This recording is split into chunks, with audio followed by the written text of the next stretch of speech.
que seguro por la causa que son de público dominio también ya no pudo conversar. De cualquier forma, yo les pediría que levanten la mano todos los que son del primer año. Bueno, todos son los más competidores. La facultad los va arruinando a los alumnos, que entonces en centro, que pasa. De segundo, ¿quién es el tanto? Tercero,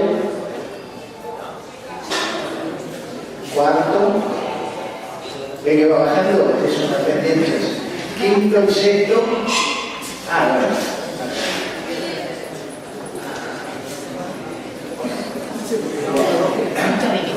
Yo diría, para ir ganando tiempo, todas las horas de clase, que ya vienen decoradas por todos los feriados, creo que al principio que esta cátedra es el taller 10 de arquitectura. Los titulares son la arquitecta Mabel Viera y yo, Tomás García, y la adjunta es Carla García.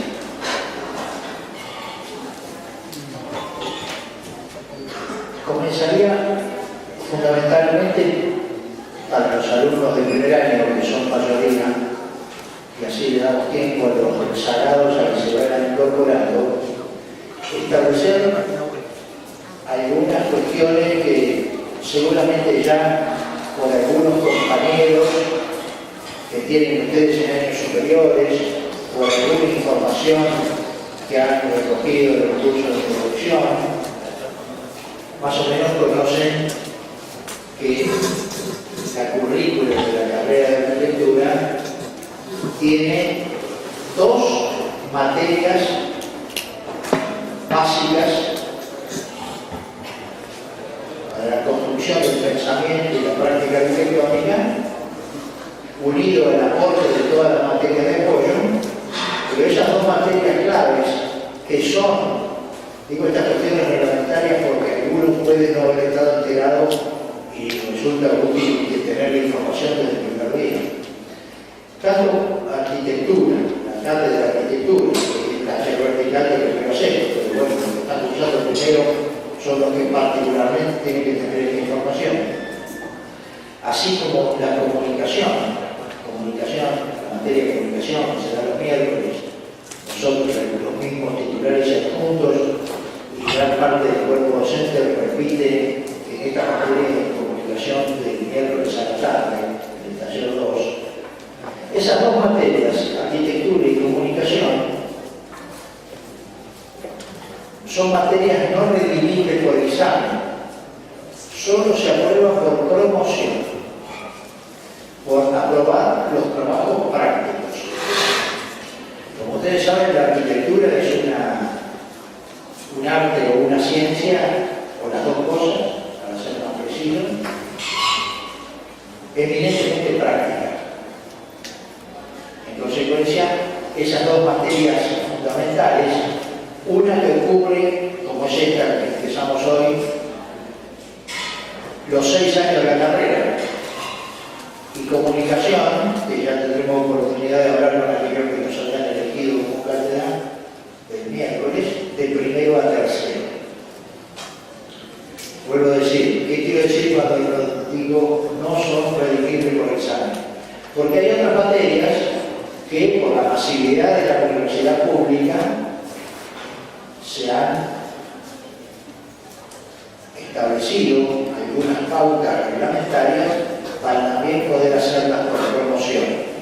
Pero si no se accede a la promoción, los alumnos pueden rendir examen de esas materias. Pero no hay examen de arquitectura ni de comunicación. Estas dos materias hay que aprobarlas aprobando los trabajos prácticos. Como decía hoy, es una carrera y una materia troncal, como es esta que comenzamos hoy, donde es eminentemente práctica. Naturalmente, de la práctica surge o se eleva una categoría teórica, una categoría específica en la práctica e inespecífica en lo cultural, en lo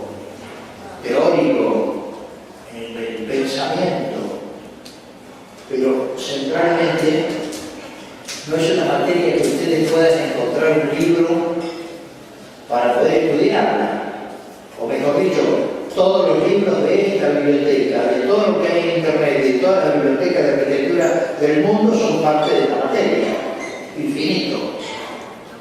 No hay ninguna materia que, como te puede explicar en matemáticas, o integral, o derivada, cualquier cuestión que ustedes van a ir cursando,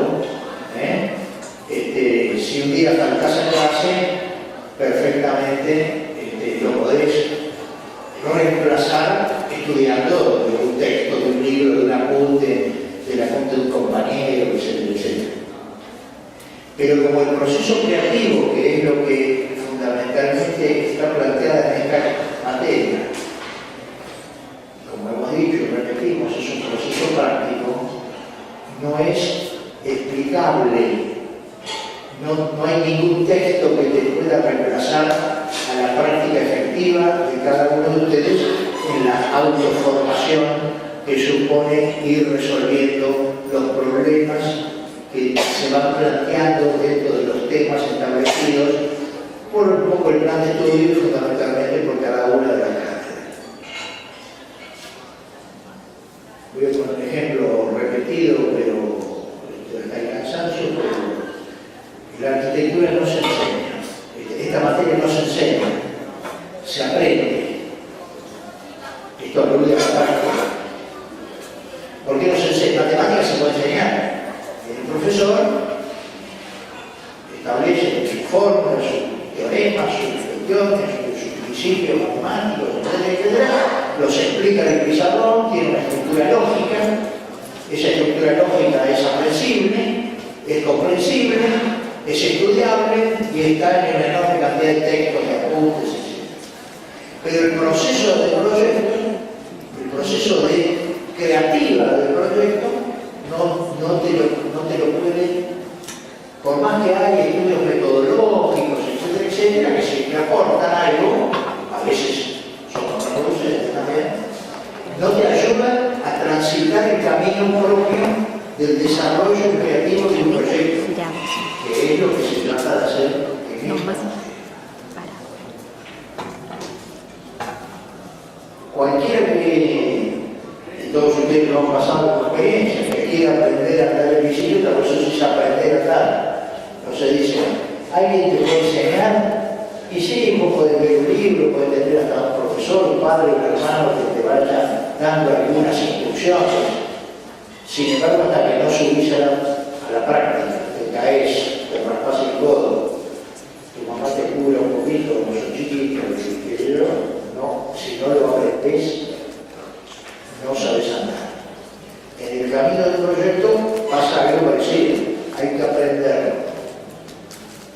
Hay algunas cuestiones que tienen que ver con la tecnología, que tienen que ver con los materiales, que tienen que ver con las teorías, en fin, que se pueden explicar, que se pueden estudiar. Sin embargo, el proceso creativo del proyecto es un hecho absoluta y totalmente individual. Es el resultado de la articulación de las manos y el cerebro, que es la definición que para Gordon Say es la definición de la cultura, la articulación de las manos y el cerebro por parte del ser humano es lo que ha determinado la cultura del ser humano. El ser humano, a diferencia de otros seres vivos, es el único que tiene conciencia que se va a morir. Ningún animal tiene conciencia que se va a morir o que se muere. El único animal o el único ser, si en la teoría, digamos, religiosa, que es consciente de que vive un presente, que tiene un pasado y que tiene un futuro y un fin inevitable, que es la muerte, es el ser humano. Y es el que ha producido la cultura de la humanidad. Y no hay mejor expresión de la cultura de la humanidad que la arquitectura de la ciudad y la arquitectura de todos los temas y de todas las actividades sociales que se dan en una vida en común. Fíjense que en el único momento que se produjo en la historia de la cultura de la humanidad un proceso de desurbanización, es decir, que la gente se fue de las ciudades, fue la caída del Imperio Romano, por invasión bárbara, etc., lo que han estudiado la historia. Después, antes y después, el ser humano como ser social, como voluntad efectiva y cultural de vivir en comunidad, de vivir en grupo, desde la unidad familiar hasta la unidad social, establece esos niveles de cultura que llevaron desde el hombre primitivo hasta nuestro tiempo el desarrollo de la cultura y de la cultura arquitectónica. El hombre primitivo tenía la suerte, no había facultad de arquitectura, ni profesores, ni tener que estudiar tantos años. Eran directamente usuarios, proyectistas y constructores de su propio arte. Es decir, cumplían los tres estamentos que tiene cualquier proyecto de arquitectura. Hay un usuario, hay un proyectista y hay un constructor de ese proyecto y que el usuario usa. Ese circuito, en última instancia, es la esencia de esta carrera. Que, como decía un gran pensador, un gran arquitecto del siglo XX, Pierre Le Corbusier, los arquitectos solo hacemos pisos, paredes y techos y agujeros en los pisos, en las paredes y en los techos, sea este en el espacio interior o en el espacio exterior, donde el cielo será el techo, los árboles y los lugares y el movimiento de los pisos y las contenciones periféricas que tenga ese espacio exterior determinan también un proyecto tan válido como el del interior. Es decir, cuando uno proyecta el interior y el exterior. Pongo por caso. Y esto está vinculado a la actividad. Si un día viniera y se llenara esta aula de hormigón y no se pudiera acceder, ni dar clases, que yo qué, y quedara el resto de la facultad, toda la facultad cambiaría. Cambiaría porque no habría un flujo de alumnos que entran y que salen, profesores, cambia que el patio, cambia este patio, es decir, cualquier parte afecta al todo. Y en la parte está el todo. Es como la teoría de los fractales que tanto desarrollo han tenido en los últimos tiempos. La estructura de la hoja de un árbol es la estructura del árbol, la estructura de todos los elementos, cuando se va profundizando a través del microscopio, aparece la misma estructura. Cuando se parte una piedra preciosa, se parte en pedazos que son iguales a la forma final. Es decir, que en la parte está el todo y en el todo está la parte. Esto que parece tan tonto, dicho así en palabras, es tan difícil de hacer en un proyecto como lo saben los alumnos de segundo a sexto. Pero estoy dirigido fundamentalmente de esta pequeña charla, fundamentalmente a los alumnos de Liberación, que son los que haciendo tiempo para que vayan llegando el resto de los alumnos, porque muchos pensaban que comenzaba a las 2. Bueno, acaba de venir la hora titular, la arquitecta Viera, que viene desde Buenos Aires, porque desarrolla tareas, vive en la Plata, pero desarrolla tareas en Buenos Aires como arquitecta. Entonces, volviendo a los aspectos reglamentarios, digamos así, para que nadie se sorprenda del tiempo. Arquitectura y comunicación son dos materias de promoción. En arquitectura fundamentalmente se proyectan y en comunicación se expresan las ideas. La materia de comunicación tiene dos materias, uno más científica, que es sistema de representación, que ya lo han visto algo de eso en el curso de introducción, y la parte más expresiva, que es la de comunicación. Lo difícil es tener una idea, pero además desarrollar una idea. Por eso aquella frase de aquel poeta Luis Franco que decía: las ideas no se matan, pero mueren de asfixia locomotriz. Uno puede tener una idea que si no la cuida, es como un bebé. Si no lo cuidas, si no lo alimentas, si no lo haces crecer, se te puede morir o perder en el camino. Es imprescindible que una idea se la cuide y se la haga crecer para que precisamente no muera de asfixia locomotriz. Y ese proceso es muy complejo. Y uno tiene que estar muy atento en esa articulación cultural de las manos y el cerebro, porque precisamente en esa articulación, que es la definición de cultura de Gordon-Chai, que es un antropólogo que escribió un libro muy lindo que se llama ¿Qué sucede en la historia?, un antropólogo australiano, en esa articulación es la que se trabaja fundamentalmente en estas dos materias que son esencialmente prácticas. En el aspecto reglamentario, como consecuencia de esa condición de no ser redimible por examen, hay que aprobar la materia inevitable en la arquitectura en particular, porque está en los 6 años. Quiere decir que si uno pierde un año, se tiene que quedar 7 en la facultad, y si pierde 2, se tiene que quedar 8. Claro. Entonces es una materia a la que hay que darle mucha importancia, por lo difícil que es, porque no hay libro que te lo explique, porque no hay profesor que te pueda atender, ni en forma privada ni en forma pública.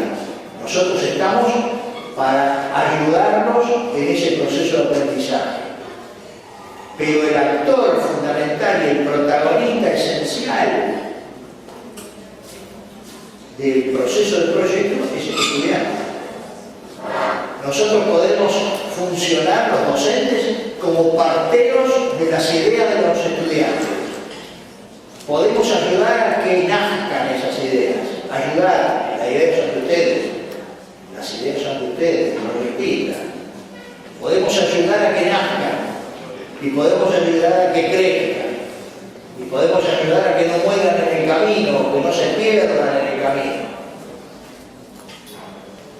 Pero, inevitablemente, ese protagonismo, esa actitud activa y productiva, la ponen inevitablemente el estudiante, porque además cada uno de ustedes han tenido distintas familias, han vivido en distintos lugares, tienen distintas experiencias urbanas, distintas experiencias cinematográficas, distintas experiencias artísticas, distintas experiencias científicas, y cada uno en su recorrido ha armado una personalidad.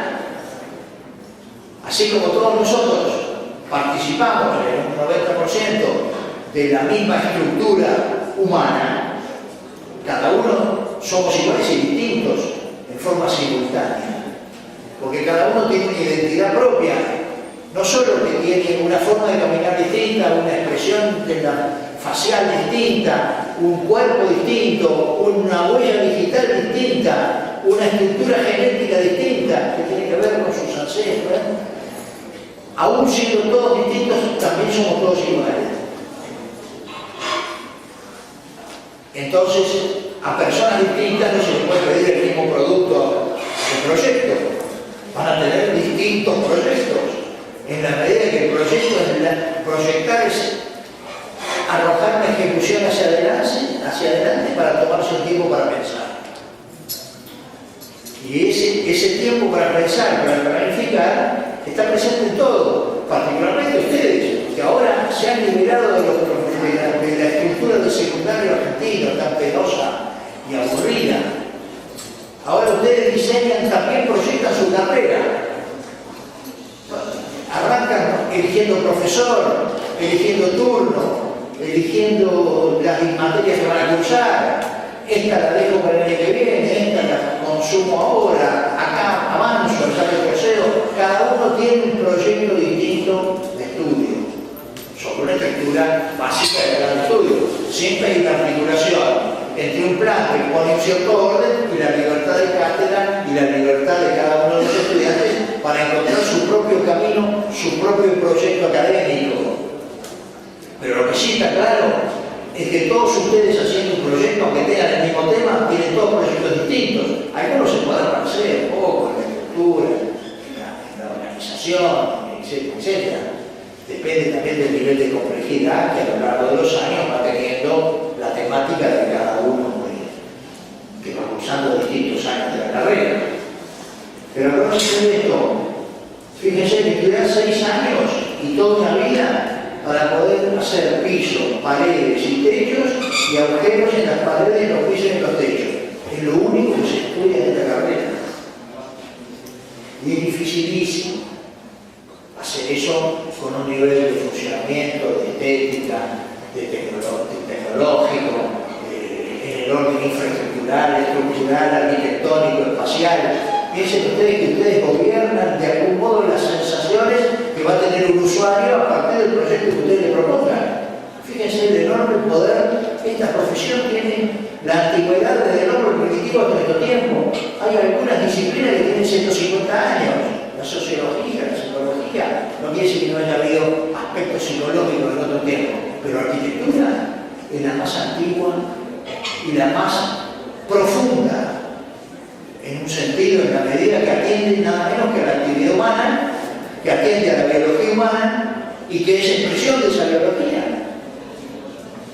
Por eso nosotros siempre decimos que es imprescindible para desarrollar un proyecto ejercitar 4 condiciones básicas que van desde el arte de amar hasta el arte de construir, o de proyectar.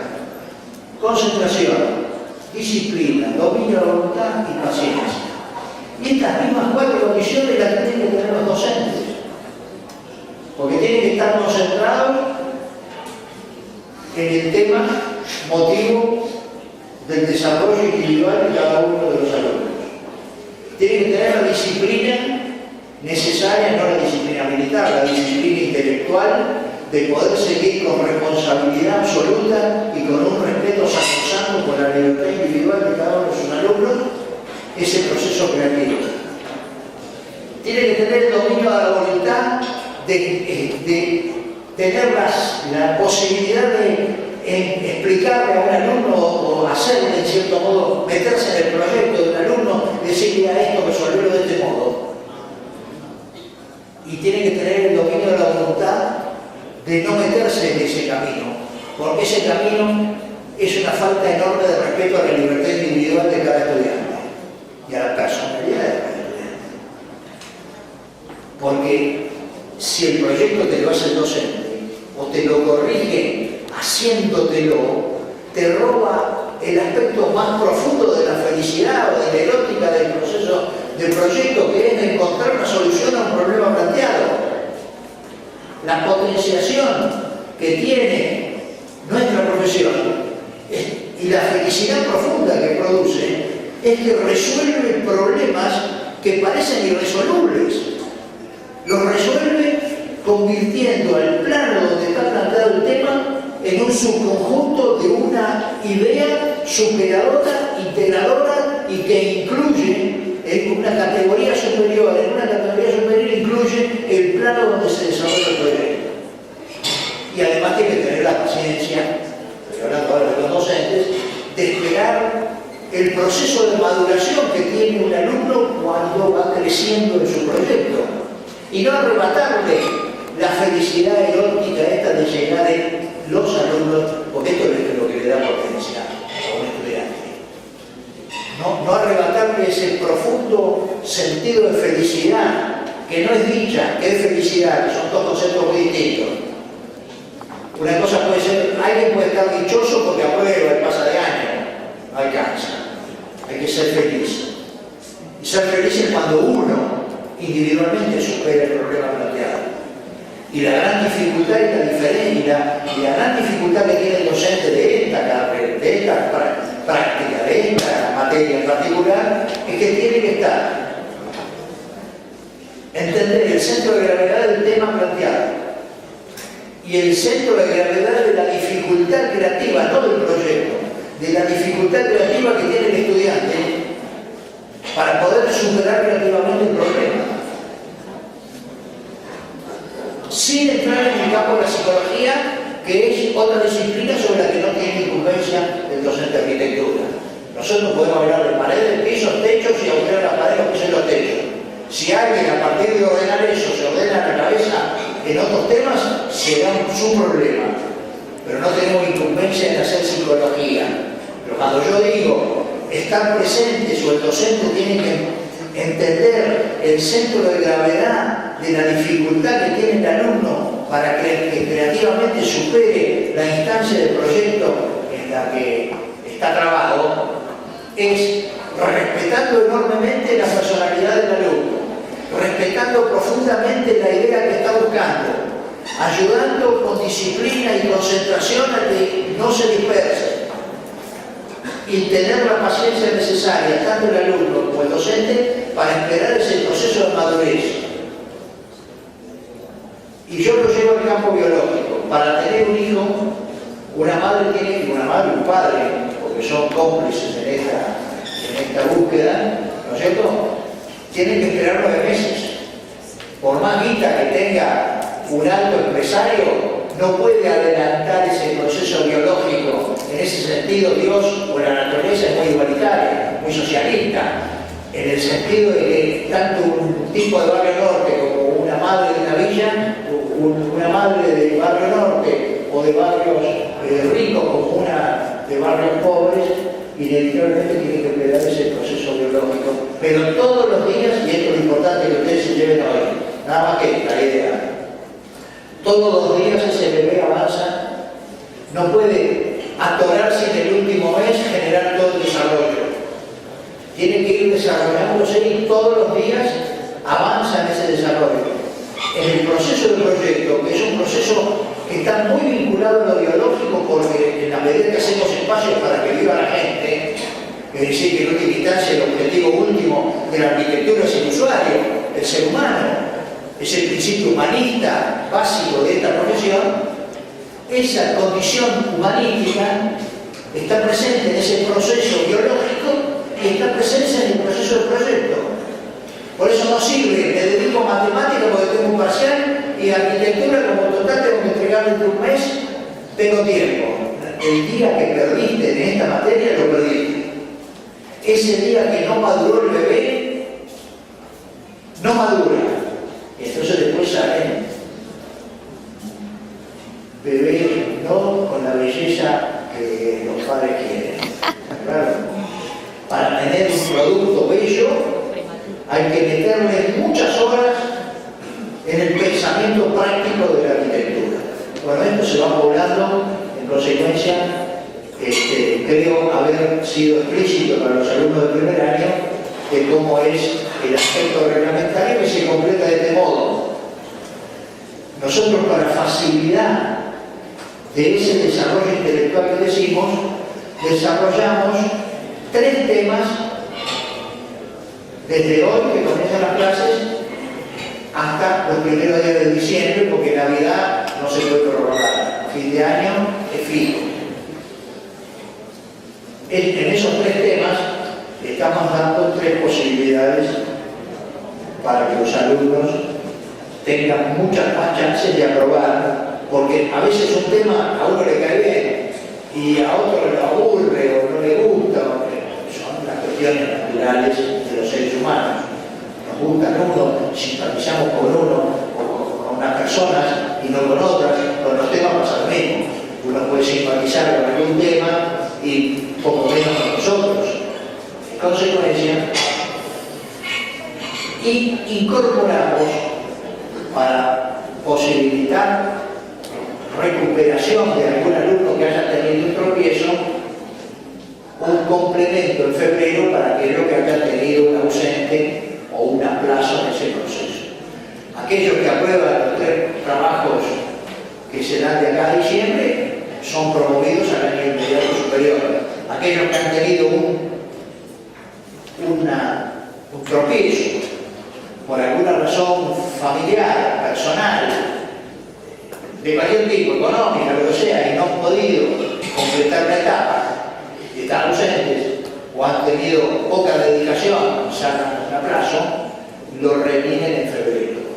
A excepción de 6º año, que la cátedra por razones de ética profesional no aplaza. Eso no quiere decir que apruebe. Son 2 cosas distintas. No aplaza porque prácticamente el alumno de 6º año, prácticamente su colega, ya se está recibiendo. Después de acá nos vemos de colegio de arquitectos. Está claro, en consecuencia, el criterio de la cátedra, por esa razón ético-profesional, no aplaza. Ahora, naturalmente tiene que demostrar que es capaz de superar los inconvenientes del proyecto que tiene 6º año. Está claro entonces que en esta materia materia hay que aprobar 3 trabajos sobre 4, que es por otro lado lo que establece el reglamento de la universidad. Hay que aprobar el 75 o el 80% de los trabajos prácticos realizados. Como hay que materia eminentemente práctica, hay que cumplir el reglamento universitario, con toda la libertad que supone la universidad. Bien, como me he dedicado bastante tiempo a primer año y después nos vamos a trasladar al aula de al lado, que es donde funciona el primer año, y ahí vamos a continuar desarrollando el tema. Ahora solo lo voy a enunciar, lo vamos a desarrollar después, para no ser muy prolongado este tema para los alumnos de los otros años. El tema del primer año es encontrar un lugar de trabajo. Es casi el método opuesto al que han tenido ustedes en el curso de introducción. En el curso de introducción arrancaban de una prefiguración o de una caja, o etcétera, etcétera, y tenían que incorporar una actividad, un uso, en fin. Acá se trata de hacer lo contrario, aprender de la realidad, no de la abstracción, y encontrar niveles de abstracción que impliquen la formación de cada uno de ustedes. ¿A partir de qué? Del análisis del conocimiento de la realidad. Ese conocimiento de la realidad tiene que surgir, y lo vamos a empezar a desarrollar dentro de un rato en primer año, que yo voy a ir ahí también, tiene que surgir a partir de agudizar la observación sobre lo que nos rodea. Y muchos de ustedes se van a sorprender que han vivido, supongo que sean de La Plata, y que hayan vivido toda su infancia y adolescencia en una misma casa, se van a sorprender los pocos que la conocen. A pesar de haber vivido 20, 15 años, 17 años, 18 años en una casa, no la conocen. Esa conciencia de que solo sé que no sé nada, de Sócrates, es lo que también lo va a potenciar a tener una actitud de investigación, porque la virtud de esta carrera es que uno aprende en todo momento. Cuando viaja, cuando va en colectivo, cuando ve una ruta, cuando ve un inconveniente, cuando ve una vivienda, cuando ve un edificio, cuando ve una catedral, cuando ve un hospital, cuando ve un centro comercial, cuando ve una facultad. Es decir, que aprendemos siempre. Ahora ustedes van a empezar a aprender del lugar más próximo, que es de su lugar de vivienda, de su casa, en particular de su habitación, y van a tener que encontrar un lugar de trabajo, porque como ustedes vieron, el cambio de actividad, así como en la ciudad, cuando se produce la Revolución de Mayo, la independencia y la Constitución 5360 en el siglo pasado en la Argentina, cambió la estructura de la sociedad, de la colonia a la república, y en consecuencia cambió la ciudad. Apareció la Cámara de la Cámara donde funciona la legislatura, la Casa de Gobierno, el Poder Judicial como independiente. Naturalmente, el virrey tenía un solo lugar y el Cabildo era una institución de ese tiempo. Hoy por hoy es un museo, no responde a la actividad actual.